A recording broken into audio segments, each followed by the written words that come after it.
Yung mga eksenang araw-araw mo na lang naririnig na mukhang bibig ni Mudra. Ano ba? Basta sumikat na yung araw, ha, tanghali na sa kanya. Kahit alas 7 pa lang ng umaga. Magsigising na nga kayo! Tanghali na! Advance, diba? Gisingin mo nga yung kapatid mo doon. Ano oras na? Tanghali na. Kaya tayo minamalas. Lahat na lang maririnig mo pagising sa umaga.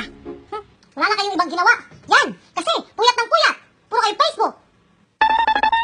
Tapos tanghali na kayo magigising. Oo na! Tambay pa kayo ng tambay sa gabi. Kala niyo naman talaga, may pagmamalaki na kayo. Ingay. Nung kabataan ko, hindi pwede yung mga ganyan. Nung kami, ang nanay ko, mag-give kami kaagad ng tubig. Dalawa kaming tubig sa hapon. Manguha kami ng kamote doon pang kain namin sa maghapon. Ay, mga kabataan kayo ngayon, ako. Nagigigil ako eh.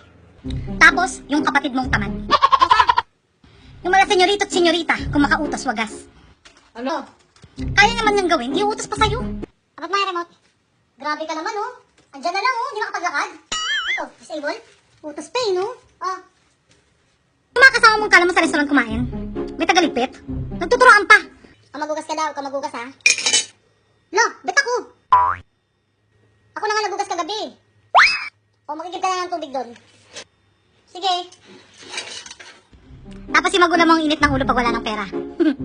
Lahat kayo damay. Ang gulo-gulo ng bahay. Hindi na kayo makapaglinis. Inaantay niyo pa talaga kung ako gumawa, no? Para kayo nakakuha ng katulong. Bukas na lang tingnan at tambak pa. Nakakainis. Kayo makapaglinis dito sa bahay. Puro na kayo internet. Wala na kayong ginawa. Kung di kayo mag-internet, pumunta kayo sa labas at tambay kayo. Pero, pag andyan ang Anda, si Mudra, happy na. Hello, ma. O, kamusta kayo? O, anak, kumusta ka na? O, magpapadala ako ngayon. O, sige.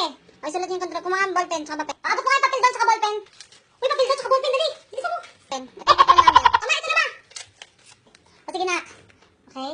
O, ito, sige. 8569. Aha. 312564. Okay. Okay na? Ayan, salamat na. Yes, may pagbayad ako ng ilaw, nak. Buti na may pagbayad ako ng ilaw, tapos ng kuryente. Ako, wala rin matitira dito. Kaso, dagdag mo pa yung kapatid mong buraot. O, yung para sa akin. Te, wala ba ako dyan, te? Oo na. Yes, magbibis na ako. Salamat, nak. O, sige na, magbibis na kayo. Magbibis na ako, ha. Sama ako, ha. Ang kaso, minsan, pagkatapos mong